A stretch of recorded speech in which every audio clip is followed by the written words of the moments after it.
عليكم البنات الميمات الخوت الخواتات، كي دايرين؟ لاباس عليكم؟ كنتمنى كلكم تكونوا بخير وعلى خير يا ربي. مرحبا بكم في قناتي انوال. كيف ما كتشوفوا البنات غنشارك معكم واحد البريوش كيجي اروع ما يكون، كيجي زوين ومفشفش وكيساهل في التحضير. نبداو على بركه الله، ندوزو المقادير وطريقه التحضير على بركه الله. بالنسبه لهاد البريوشه البنات كنديروا جوج دفعات ولا على جوج المراحل. غنقول لكم المقادير وندوز للمرحله الاولى. بالنسبه دقيق عندي 5 الكيسان ديال دقيق الفرص مغربل، دقيق ديال الحلويات 4 هما في الجبانيه و5 اللي غنحتاج في الاول مغربلين. خماره ديال الحلوى بالوزن 8 غرام، واحد الساشي ديال الفانيل، الحليب، قبيصه الملح، عندي نص كاس ديال السكر سنيده. كيف ما قلت لكم في اول فيديو راه هاد البريوش نعمرو بالشوكولات ديال الدهن. ربع كاس ديال الزيت النباتيه. بالنسبه للزيت البنات اللي بغات دير نص كاس ديال الزيت، اللي بغات دير نص كاس ما بين الزبده المذوبه والزيت. انا درت ربع كاس ديال الزيت وغندير في الاخر معلقه كبيره ديال الزبده. عندي معلقه كبيره ديال الخميره حبيبات عامره مزيان ولا الخميره فوريه، وبيضه غناخذ البيض ديالها. اول حاجه غندير 2 كيسان بالكاس العنبه ديال الحليب. هاد الحليب دافى البنات، راه غير رديتو الكرتونه ديالو هما كيبان لكم.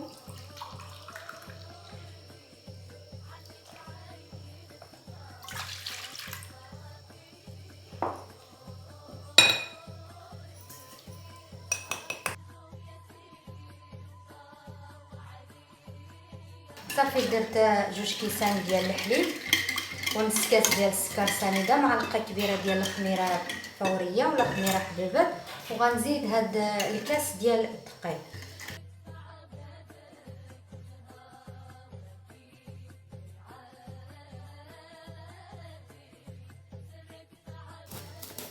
صافي غنغطيها بالسلوفان واحد 4 دقائق بحال هكا، واحد 2 دقائق 3 تفعل لينا الخميره ونرجع لكم.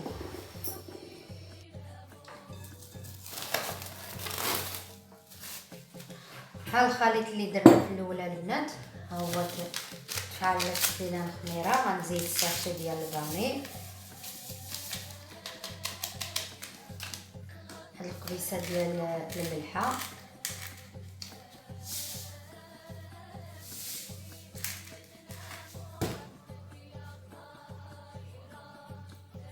وربع كاس ديال الزيت،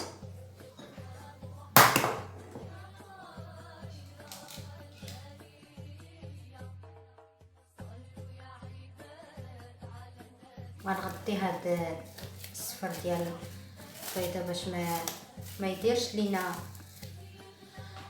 القشره.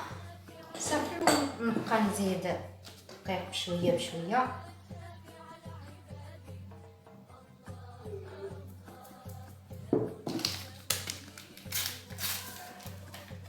الساشي ديال الخميره، هاد الساشي ديال الخميره تقدر تزيدوها البنات، تقدر تستغناو عليها. نقدر نزيد نقدر يشات لينا يعني على حسب. مازال انا غنزيد واحد الكاس كيف ما كتشوفوا، كيبقى دقيق على حسب الخليط.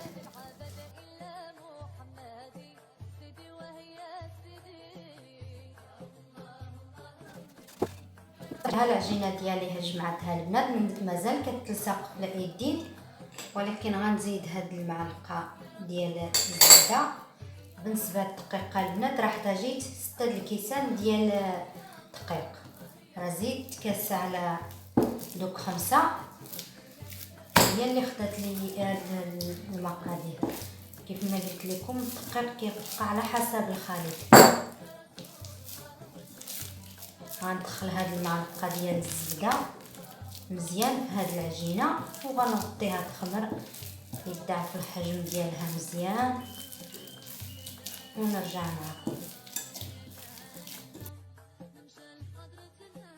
ديال العجينه كيفاش جات اللب من بعد ملي دخلت فيها ديك المعلقه ديال الزبده كتجي طريه، كتجي مرخوفه وخفيفه. صافي غنخليها تخمر مزيان ونرجع معكم ان شاء الله. ها هي العجينه ديالنا البنات ضاعف الحجم ديالها. هنا عندي واحد معلقه كبيره ديال الطحين نقدر نحتاجو.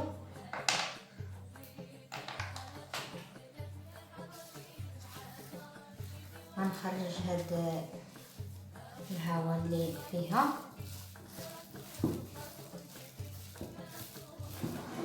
صافي غنرش شويه ديال الطحين هنا، غير شويه ماشي بزاف.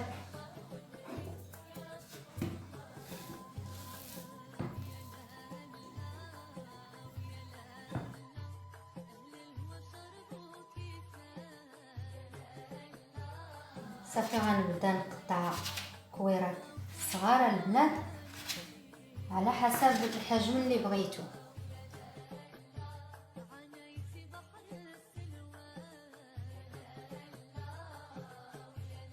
بعد ملي كورت الكويرات البنات كاملين خرجوا هاد المقادير، خرجوا ليا 12 حبه ديال البريوش بهذا الشكل.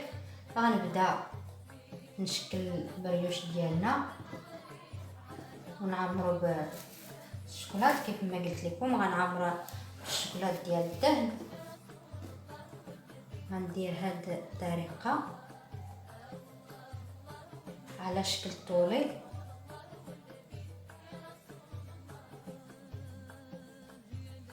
غندير واحد 2 ولا 3 البنات باش يبقاو هكا، يعني يبقى مرتاحين.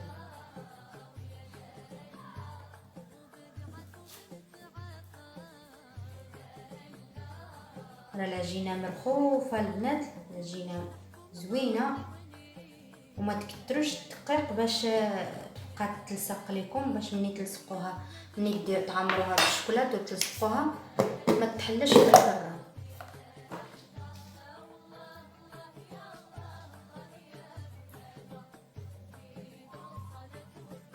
غندير واحد كميه ديال الشوكولاط.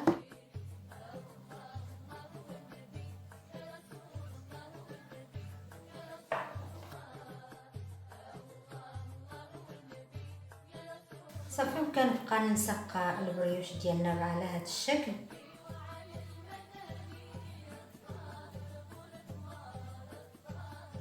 نسقو مزيان، عرفت واش كنبان ولا لا.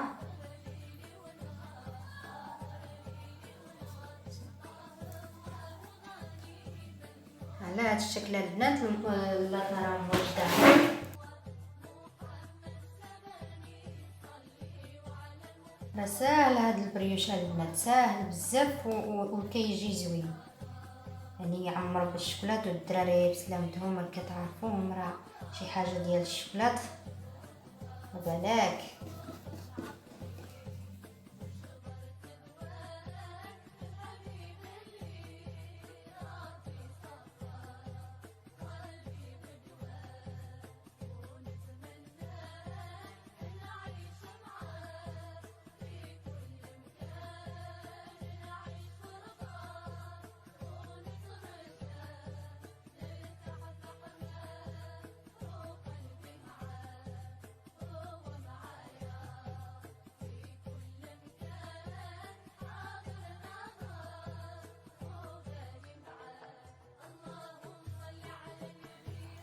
صافي هنا البنات عندي الصفر ديال البيضاء اللي خليت وشويه ديال الصوجه.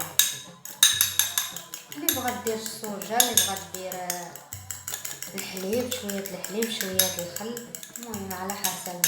شويه القهوه السارعه الذوبان.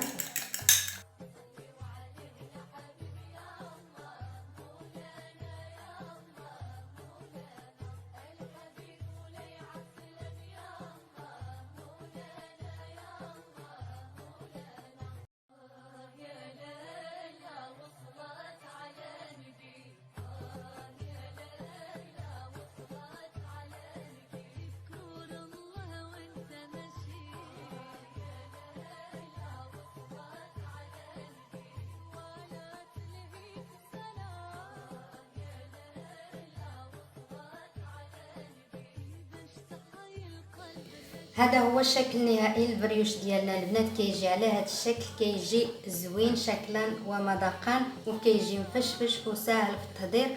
كنتمنى يعجبكم هذا الفيديو، وكنتمنى تجربوا هذه الوصفه اللي كتجي زوينه. ولا عجبكم الفيديو بارطاجيو الاحباب واصدقاء باش تعم الفائده. وكنقول لكم شكرا لكم بزاف على المتابعه. نتلاقاو في الفيديو جديد ان شاء الله باذن الله.